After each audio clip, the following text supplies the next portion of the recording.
Welcome back to Fantasy Football Today, presented by Caesars Sportsbook and Casino. It's going to be a fun slate of games coming up this afternoon. You got the Titans and the Texans. Should be a fun one there with Malik Willis starting for Ryan Tannehill. Commanders at Colts. Sam Ehlinger starting for Matt Ryan. 49ers at Rams. The quarterbacks are there, but no Deebo Samuel for San Francisco. And the Giants and the Seahawks. We're expecting to see DK Metcalf. It should be fun for that matchup, but we do expect to see a lot of running between Saquon Barkley and Kenneth Walker III.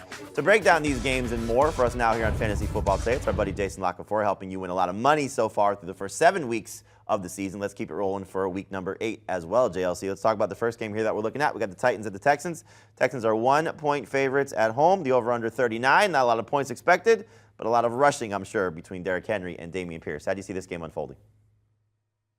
Look, I like the Titans all week, and we talked about it on Sportsline a little bit, and even in the column that I write for Sportsline, I said, wait for the weekend. Once it's obvious and declared that Malik Willis is the starting quarterback, this line will flip.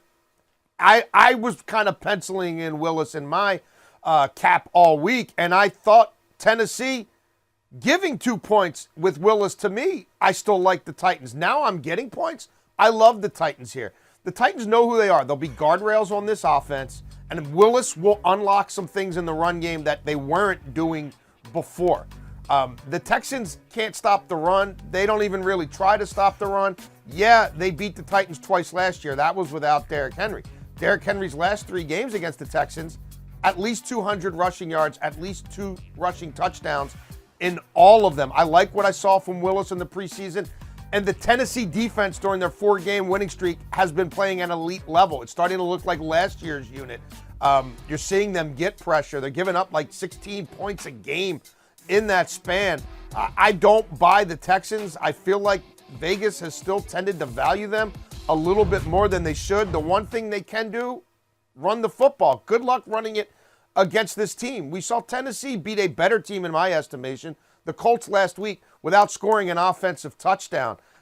Could they do it again this week? I don't think they'll have to, but maybe they could. I buy what Mike Vrabel does this time of year, and the Texans are tanking again. They're trying to trade guys at the deadline. I just don't think they're in the business of winning football games. And now I can win this game with a tie. So give me the point.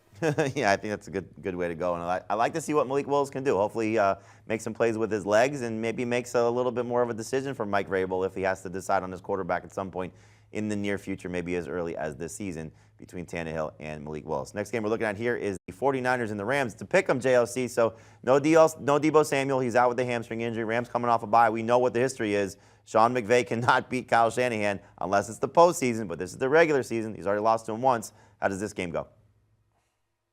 I'm going under here. The Rams don't have an offensive identity right now. The Rams, the last 3 times they faced defenses that aren't in the 20s, ranked 20 or fewer, 10 points, 9 points, 10 points. I'm not sure they figured a whole lot out at the bye. Obviously, Shanahan has had McVay's number in the regular season, going back, to 2019.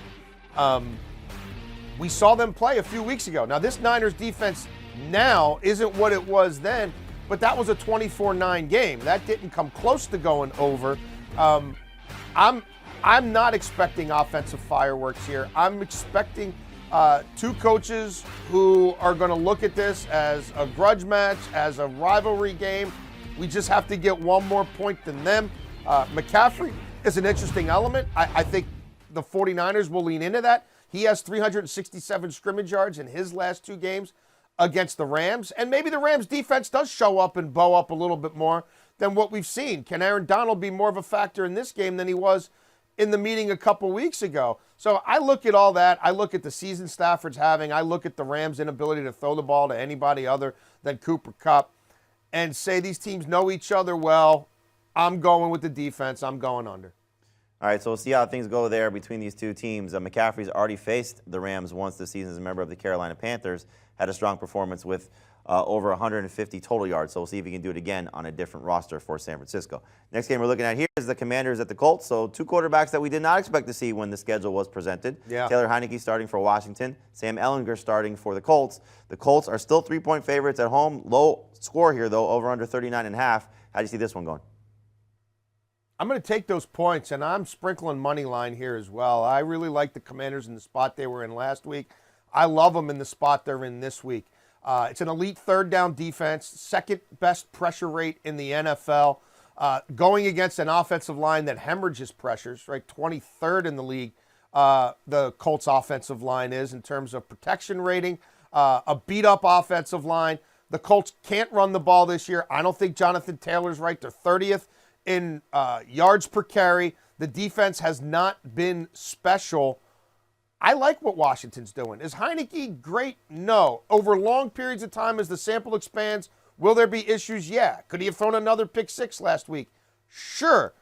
But he's 7-2 against the spread. They play with a lot more energy and verve when he's there, and he's not afraid to push the ball downfield. The Colts have been really bad against the pass. They're 23rd in the league in opposing passer rating. They've been susceptible to big plays. Their pass rush, Kwity Paye always beat up. Leonard barely played. That hasn't been a factor. I like where Washington is as a team right now. The defense has gotten much better over the last 4 and 5 weeks. I think they're being undervalued in these markets. I don't think the Colts are a better team right now. If the Colts were going to stand up and save their season, I think it would have been last week against Tennessee or 2 weeks before that against Tennessee. And look, you got Ellinger, right? No offensive line, not a good running game, no tight end game to speak of. And, I mean, if you want to sell me on Pittman as a number one, I mean, you could try. But I don't think he's coming into this team at a point in time where it's conducive to this. And, Jamie, this isn't what the Colts signed up for. That's a veteran team that thought that they were going for a Super Bowl, not trying to find out if Sam Ellinger can play NFL football. Pete Prisco calls him, no surprise, as you would hear this description, a run-around type of guy in terms of Sam Ellinger. So maybe make some plays with his legs, and we'll see if that opens up some things in the offense. But I agree with you. And so is Heineke. I mean, sure. Yeah. Could be a little frustrating, though, for the Heineke's done it, though. For the fantasy assets there for the Colts. So Michael Pittman's one you want to watch. We'll see if this means any positive production for Alec Pierce and Paris Campbell as well. Next game we're looking at here is the Giants at the Seahawks. Seahawks 3-point favorites at home. We're going to find out about DK Metcalf. He's going to go. The over-under is 44.5, so it should be some fun running production between Kenneth Walker and Saquon Barkley. But, JLC, give me your take on the game and the side that you're leaning on in this one. If you shop around, I think you can get 3.5, and with the hook, I like the Giants. I've been a Giants believer. I've been riding them the last few weeks. I believe in what Brian Dable's doing, but I'm also not naive. They're not going to win a one-score game every week. It's hard to go to Jacksonville and then turn around and go to Seattle after that. And continue to string wins together the way they have. But I am buying that they know who they are, that they are well coached, that they don't beat themselves. And I think they can keep this game close enough. The other element I'm looking at is Geno Smith's having an amazing season. No doubt about it. Nobody thought this was coming. He hasn't been blitzed a ton, and when he has been blitzed, he hasn't been great. He's 22nd in the league against the blitz. His quarterback rating drops about 40 points versus when he's blitzed to his overall rating. Pretty decent sack rate. Well, nobody blitzes more than Wink Martindale, and I don't think he's getting off of that. And I think a lot of these will be, run blitzes masquerading or disguised as pass blitz.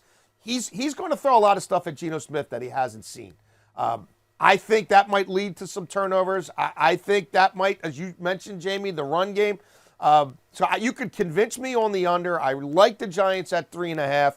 I love Daniel Jones to go over 38.5 rushing yards. I think there's some money to be made in the rushing game. I also like Geno to throw an interception in this game, which last I saw was around -110. One of my favorite stats for this game is that the Seahawks allow the most rushing yards and rushing touchdowns to opposing quarterbacks, but you got to throw the Taysom Hill stats in there because he's not necessarily a quarterback, but he did line up as the quarterback in that game between the Saints and the Seahawks. So if Daniel Jones does what Daniel Jones does, then it should be fun for him on the ground. JLC, thanks for your time as always here on Fantasy Football Today. We appreciate your knowledge and helping people win some money. Here's the picks recap for him. He likes the Titans to cover the 1-point difference there as the Texans are favored at home. Likes the under between the 49ers and the Rams at 42.